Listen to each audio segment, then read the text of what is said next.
آپ ہی لوگ تو کہہ رہے ہیں نا کہ ہمیں سالانہ 8 ارب ڈالر چاہیے ہوں گے، ہمیں 100 ارب ڈالر دینے ہیں. یہ تو بہت ہی یعنی یہ تو آپ کمیٹیڈ ہیں.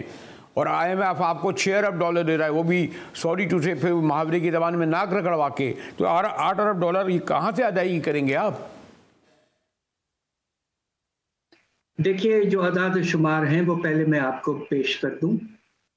جو پاکستان کا جو باہر کا قرضوں کا بوجھ ہے وہ 132 ارب ڈالر ہے، جس میں اندازاً یہ ہے کہ جو پبلک یعنی کہ گورنمنٹ کے ڈومین میں اور SOEs جو ہیں اسٹیٹ اونڈ انٹرپرائزز، وہ ملا لیں آپ تو تقریباً 104-106 ارب ڈالر تک پہنچ جاتا ہے، اور باقی جو ہے وہ پرائیویٹ ڈیٹ ہے.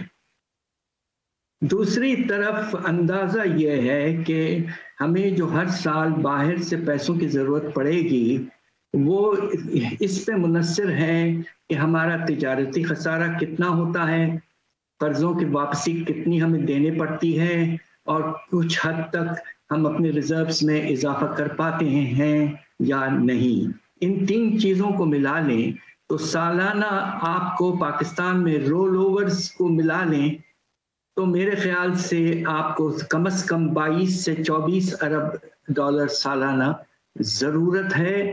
اور اس میں اگر ہم رول اوورز کچھ لے لیں تو کچھ حد تک کم ہو جاتا ہے، مگر بہت بڑا اماؤنٹ سالانہ ہمیں واپس کرنا ہے. باہر سے پیسے آنے ہیں ورنہ تو ملک کے حالات خراب ہوتے جائیں گے.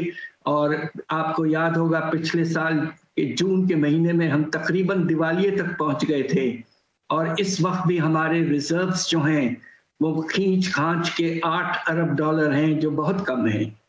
تو لہٰذا ابھی بھی حالات کافی پریشان کن ہیں، اور جو ضرورت پڑے گی آنے والے سالوں میں پیسوں کی وہ بہت اہم ہے.